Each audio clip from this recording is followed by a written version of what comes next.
మేము వేసిన ఓట్లు కాదని ప్రజలు ప్రతి ఒక్క పల్లెటూరుకి ఎక్కడికి వెళ్ళినా కూడా అది వాళ్ళే అంటున్నారు. మేము వేసిన వైసీపీకి వేసాం, కానీ ఈవీఎం స్కామ్ జరిగిన ప్రతి ఒక్కరు అదే మాట అంటున్నారు. దగ్గర ఒక 15 లక్షలు దొంగతనంగా వేయబడ్డాయని. 15 లక్షలు కాదండి, 25 లక్షలు 30 లక్షలు. ఒక నియోజకవర్గం నుంచి 20 నుంచి 25 వేల ఓట్లు దొంగ ఓట్లు పడ్డాయి. 20 నుంచి 25 వేల ఓట్లు దొంగ ఓట్లు పడ్డాయి. ఇది మొత్తానికి కూటమి ప్రభుత్వం దొంగతనంగా గెలిచిందన్నట్టేనా? అవునండి, డెఫినెట్లీ అది కూటమి ప్రభుత్వం ఈవీఎం స్కామ్తో గెలిచింది. ఎందుకంటే కొన్ని చోట్ల ఎమ్మెల్యే క్యాండిడేట్గా కూడా ప్రజల్లోకి తెలియదు, అతనే వచ్చి ఎమ్మెల్యేగా నిలబడ్డాడు, వాళ్ళు గెలిచారు. 2000, 10,000 ఓట్లు, 15,000 ఓట్ల మెజార్టీతో గెలిచారు. అది ఎలా సాధ్యం అంటే ప్రజల మొహం కూడా చూడని అతనికి ఓట్లలో వేస్తారు.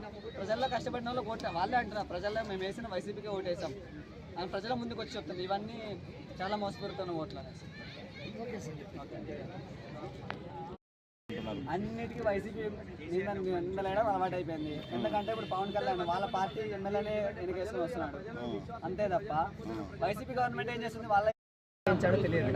అంటే ఉద్యోగం ఇప్పిస్తాను, పెళ్లి చేసుకుంటా అని మోసం చేశాడు. మొదటి భర్తకు విడాకులు ఇప్పించాడు, నేను పెళ్లి చేసుకుంటాను.